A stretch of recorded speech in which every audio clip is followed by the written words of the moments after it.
नमस्कार बच्चों, आज के इस क्लास में हम लोग जिस टॉपिक को लेने जा रहे हैं वो टॉपिक है आपका संस्कृते अनुवाद कार्यम।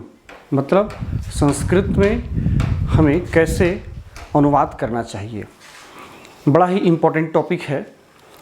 आप देखे होंगे कि अभी क्लास 10th के सिलेबस में तो है ही 5 नंबर का क्वेश्चन, चूँकि पहले जो है वो 10 नंबर का क्वेश्चन आपका रचनात्मक कार्यम में रहता था और वो होता था चित्र देख करके लिखने वाला।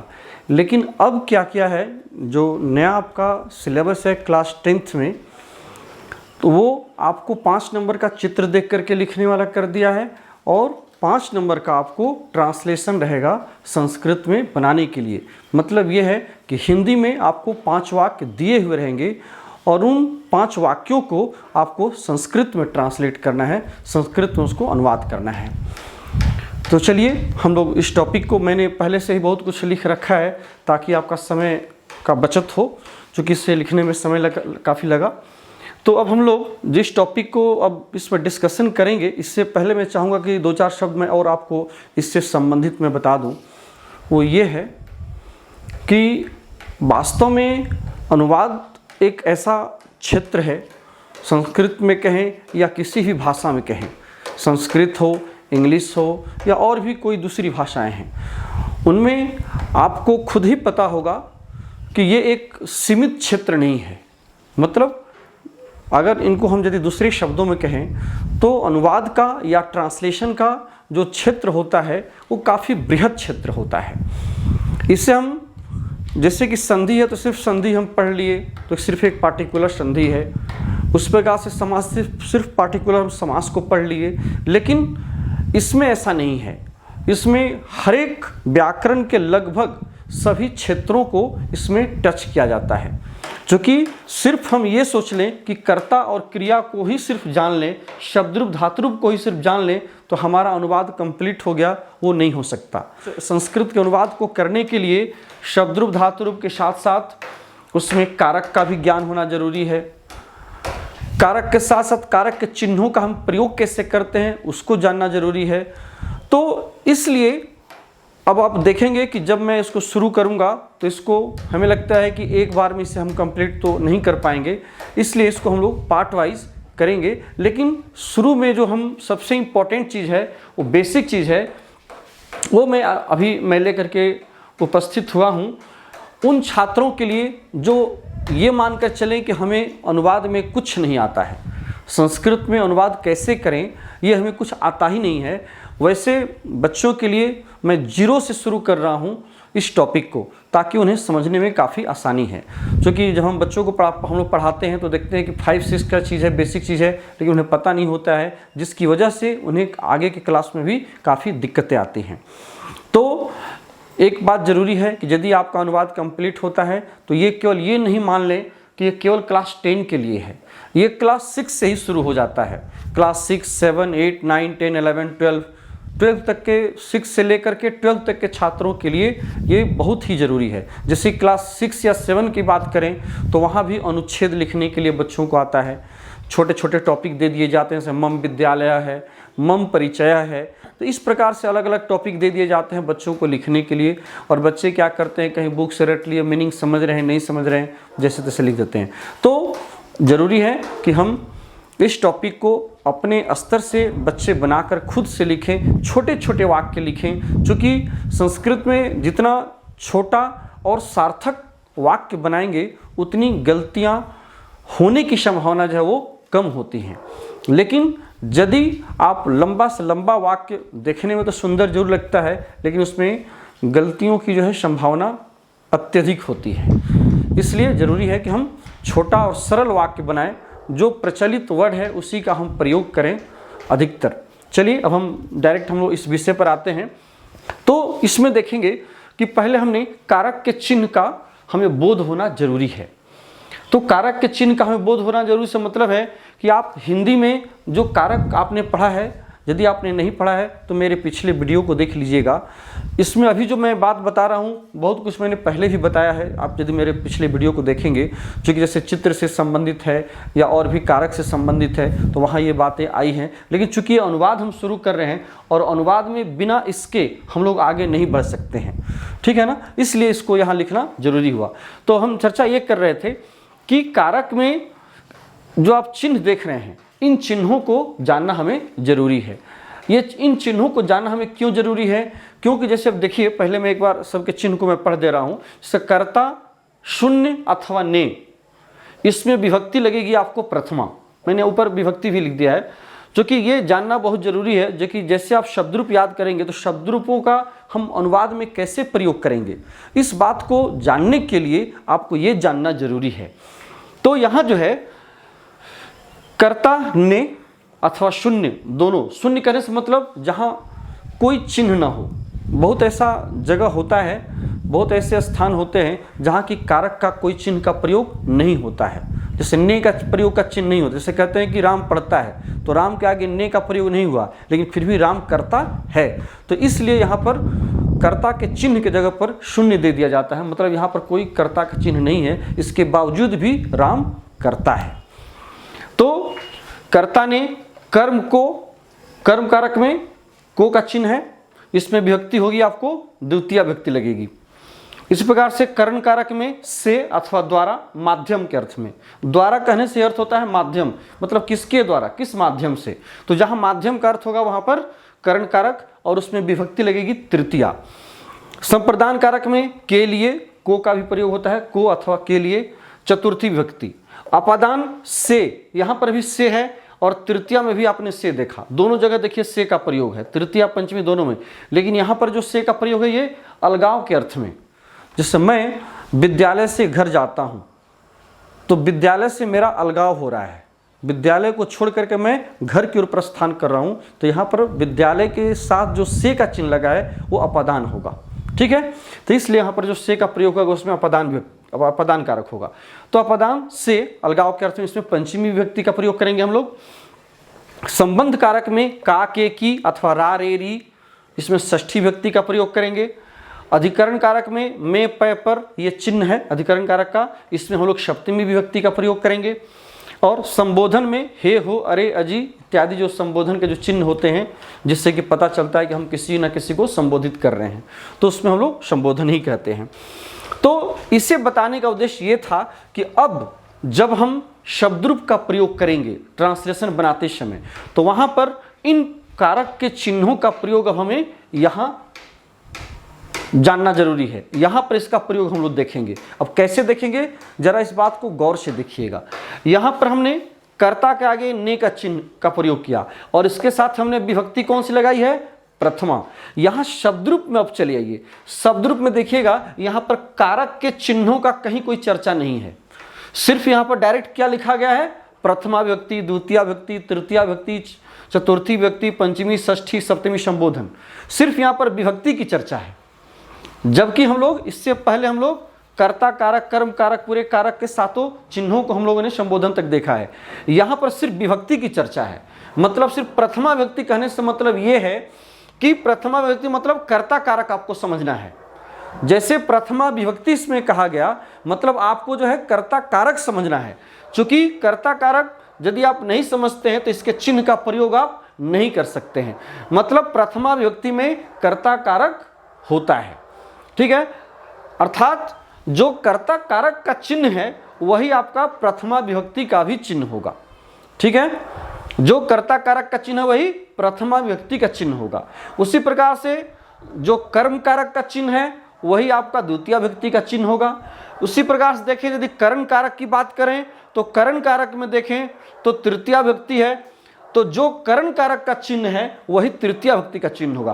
कहने का मतलब है कि प्रथमा विभक्ति से लेकर के संबोधन तक जो विभक्ति लगी हुई है, इन विभक्तियों का वही चिन्ह होगा जो कर्ता से लेकर संबोधन तक का यहाँ जो चिन्ह आपको सीरियली अरेंज करके दिया गया है, प्रथमा द्वितीय। इसीलिए यहाँ पर प्रथमा द्वितीय तृतीय चतुर्थी षष्ठी सप्तमी सब देख रहे हैं कि संबोधन तक लिखा हुआ है।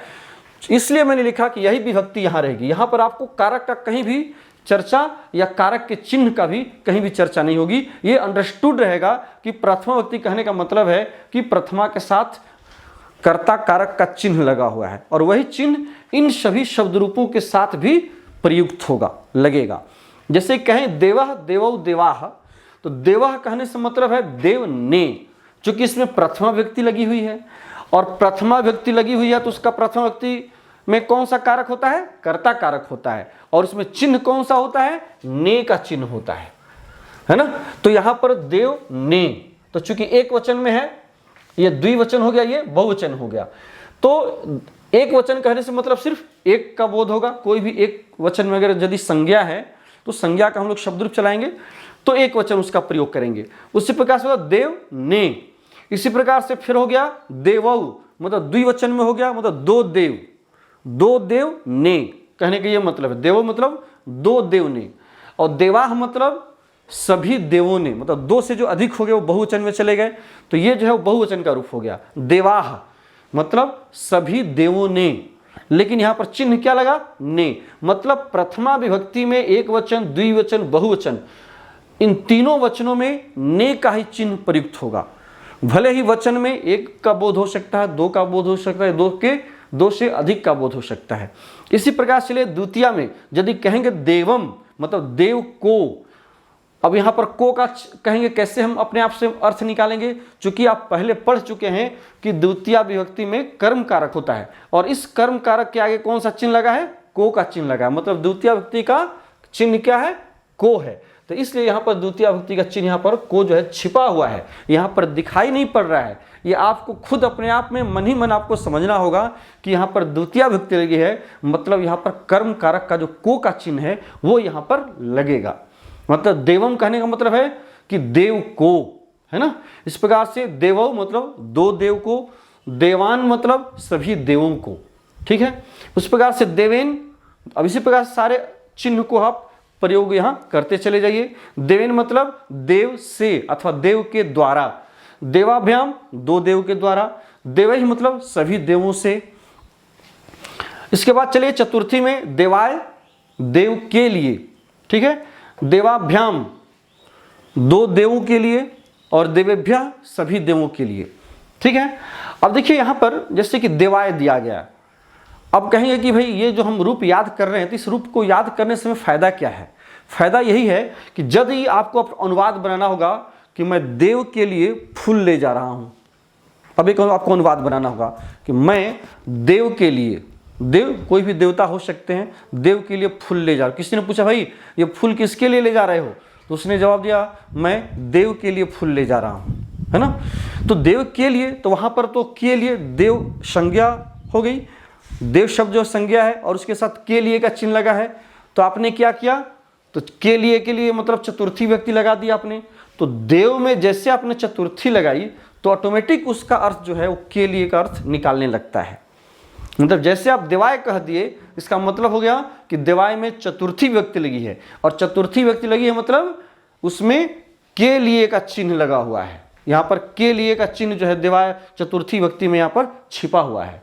ये खुद ब खुद आपका अंडरस्टूड होगा, वो खुद आपको समझना होगा कि देवाय मतलब देव के लिए, ठीक है ना। तो ये चीजें जो है तब वहां पर आप बना सकते हैं कि अहम देवाय पुष्पम नयामी, मैं देव के लिए फूल ले जा रहा हूं या ले जाता हूं, इस तरह से। तो कहने का मतलब है कि इसलिए आपको विभक्तियों के अनुसार शब्द रूपों को आपको याद करना जरूरी है और हर विभक्ति का जो चिन्ह है वो उसी विभक्ति में प्रयुक्त होने वाले उसके कारक का चिन्ह होता है, दोनों एक है कहने का मतलब है। इस प्रकार से पंचमी में देवात मतलब देव से, देवाभ्याम दो देव से, ये अलगाव के अर्थ में हो जाएगा, और देवेभ्यः सभी देवों से, ठीक है।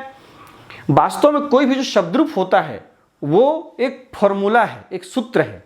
ये केवल देव तक ही बात सीमित नहीं है। यहां पर देखिए ऊपर क्या लिखा हुआ है, देव औकारांत पुल्लिंग, मतलब संसार का वो सारा शब्द जो अकारांत है, अकारांत मतलब जिसके अंत में अ लगा हो, जैसे देव में देखिए व के अंत में व में अ लगा है, तो वो संसार का सारा शब्द जिस शब्द के अंत में अ स्वर लगा हुआ हो और वो पुल्लिंग हो, उन सभी का रूप जो है देव के अनुसार चलेगा।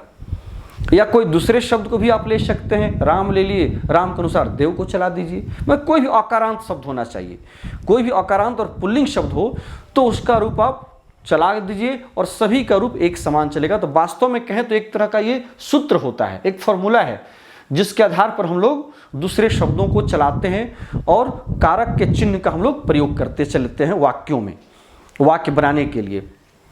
तो इसलिए इसे याद करना जरूरी है। चलिए अब आगे देखते हैं। पंचमी में हो गया अलगाव के अर्थ में, उस प्रकार षष्ठी में देवस्य, देवयोः, देवानाम। देवस्य हो गया देव का, चूंकि षष्ठी विभक्ति लगी है। और देखिए षष्ठी विभक्ति में का, के, की, रा, रे, री, अब इसमें षष्ठी विभक्ति लगी है।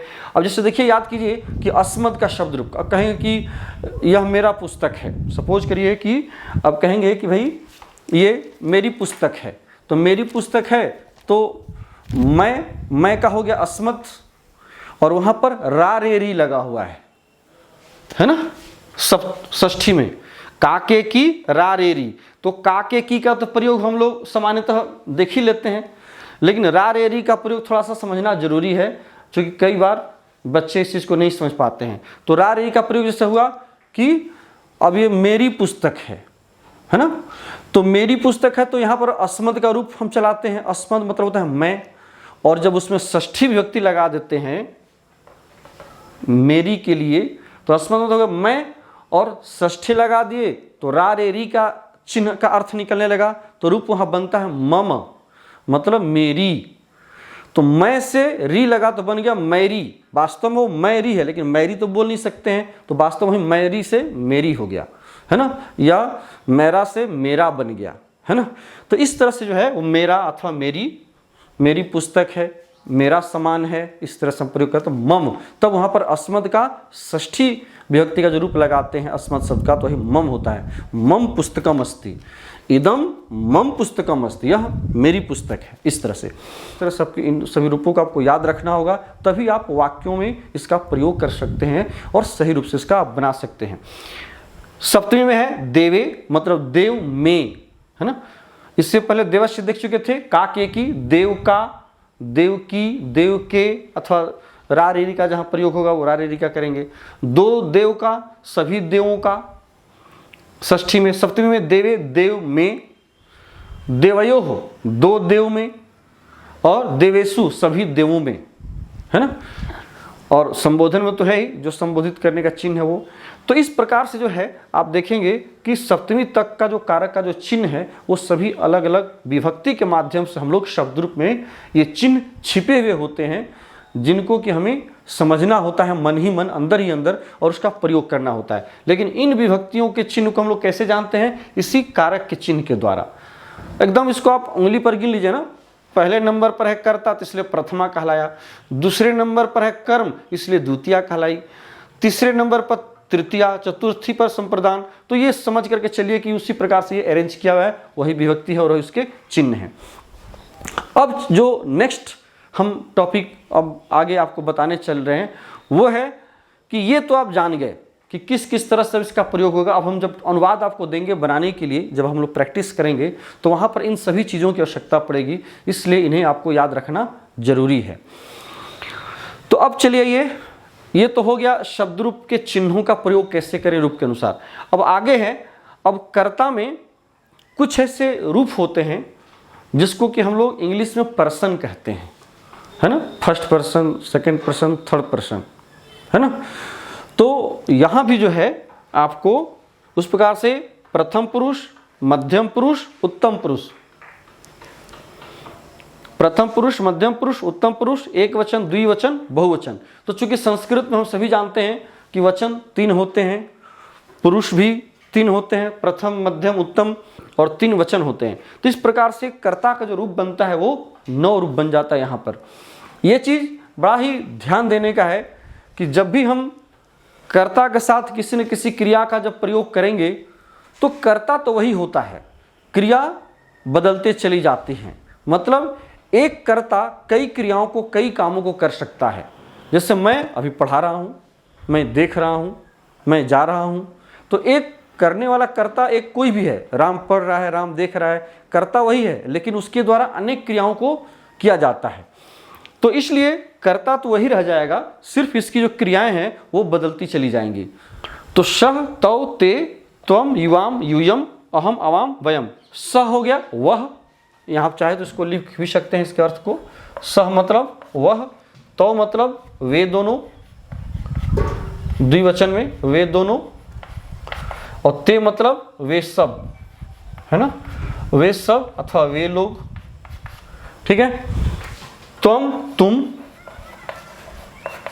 युवाम तुम दोनों, है ना, तुम दोनों, यूयम तुम लोग अथवा तुम सब।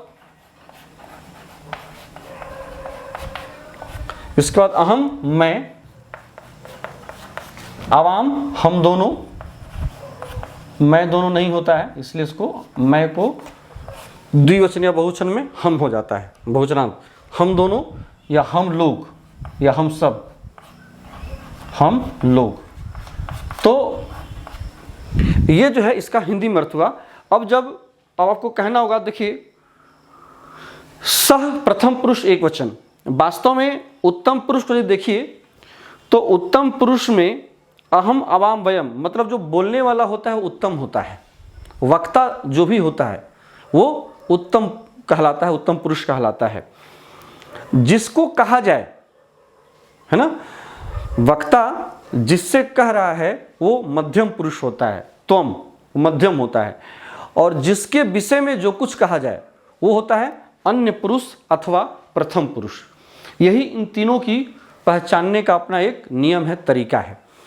तो इंग्लिश में भी देखते हैं, वहाँ भी थर्ड पर्सन है, जो कि अन्य की जब चर्चा करते हैं वहाँ भी फर्स्ट पर्सन है, सेकंड पर्सन है, थर्ड पर्सन है, सिंगुलर नंबर है, प्लूरल नंबर है, आई होता है, फिर वी हो जाता है, यू हो जाता है, फिर ही, सी, इट, नेम्स प्लस दे, ये सब वहाँ भी प्रयोग हम लोग करते हैं प्रश्न में, आप यदि याद करिए तो वहाँ भी वही चीज़ें हैं जो यहाँ आप पढ़ रहे हैं, जो आप वहाँ पढ़े वही यहाँ भी है।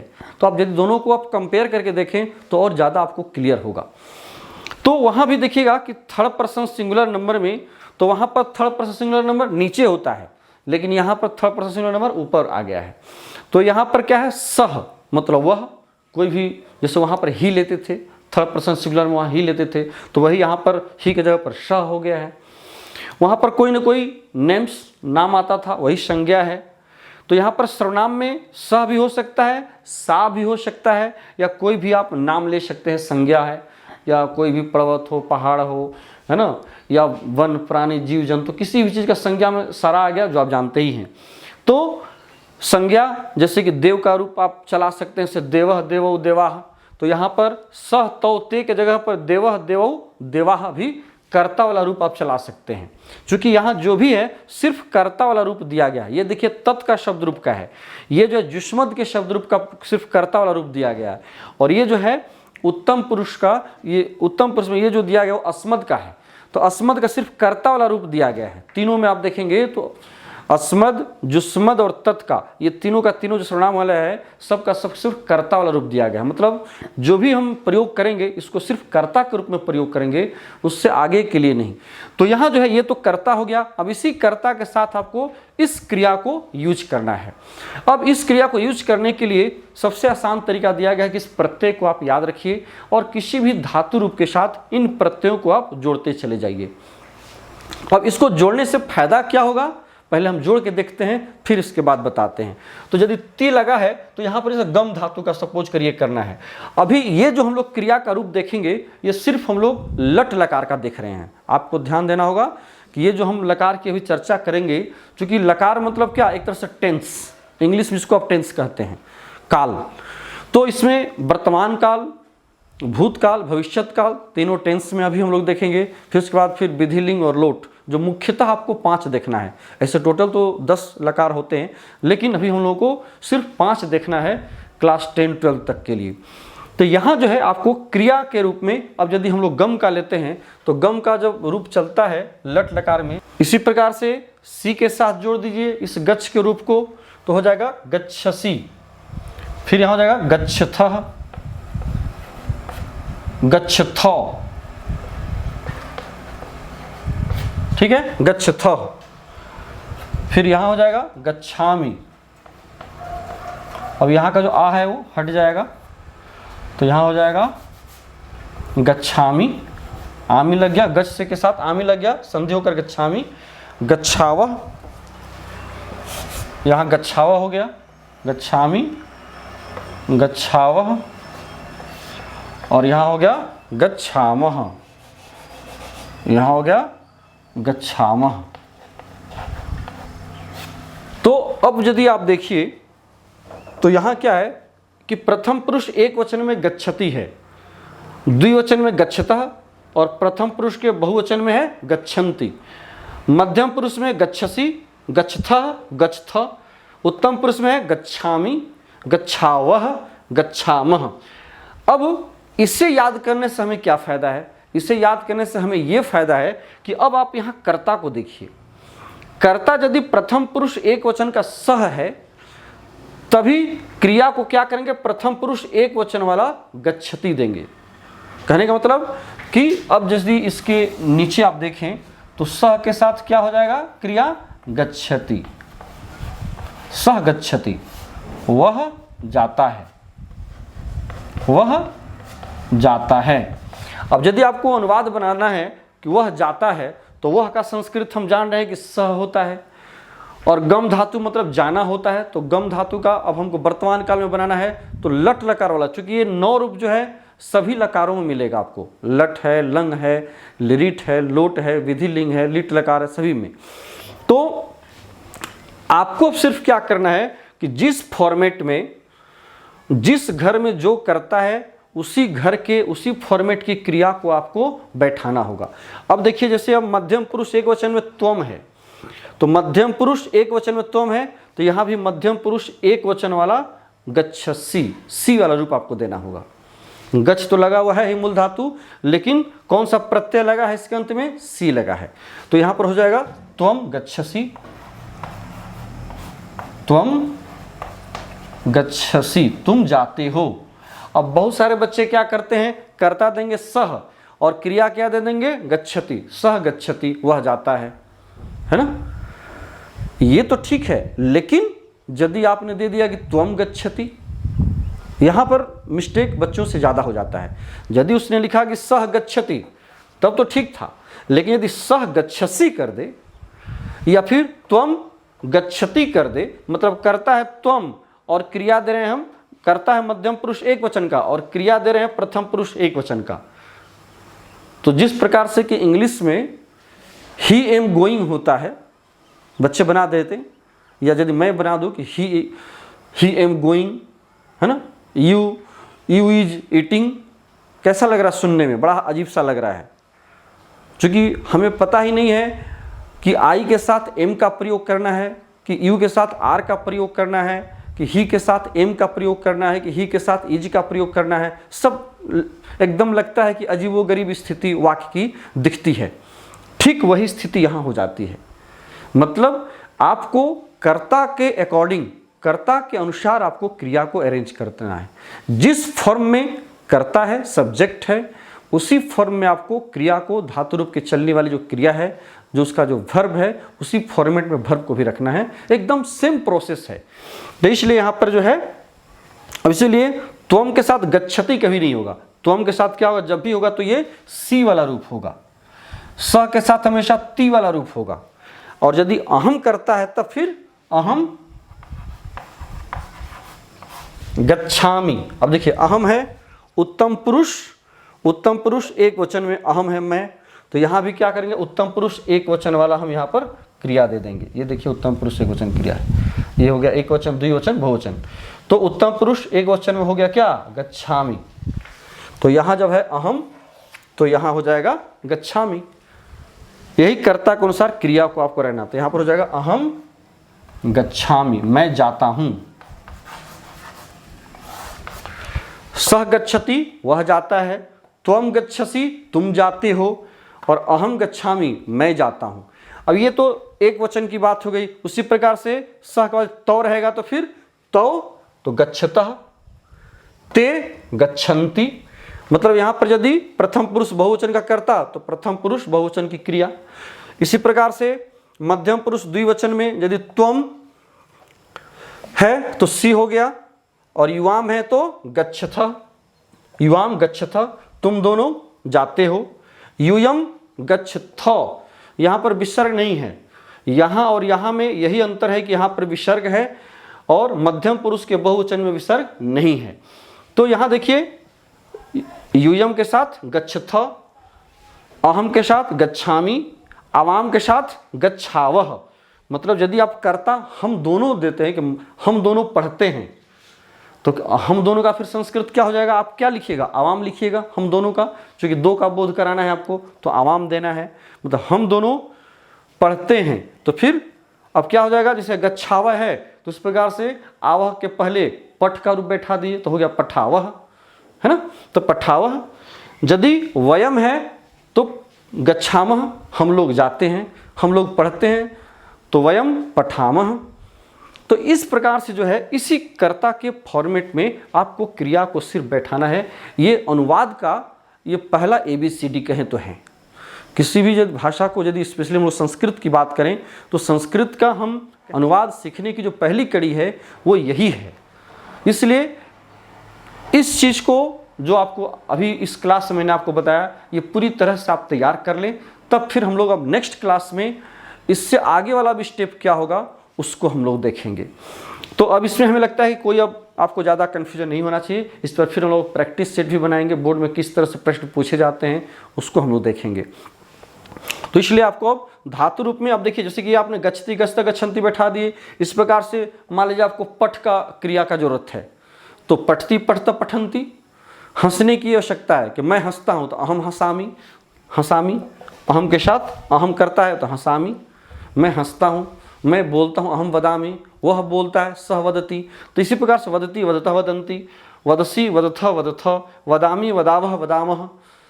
तो सभी क्रियाओं का रूप इसी प्रत्यय को लगा करके आप बना सकते हैं। जितने मूल धातु है उन मूल धातुओं से, उन क्रियाओं से आप ये सभी प्रत्यय लास्ट में लगा करके लट लकार में आप रूप बना सकते हैं वर्तमान काल में बोध कराने के लिए।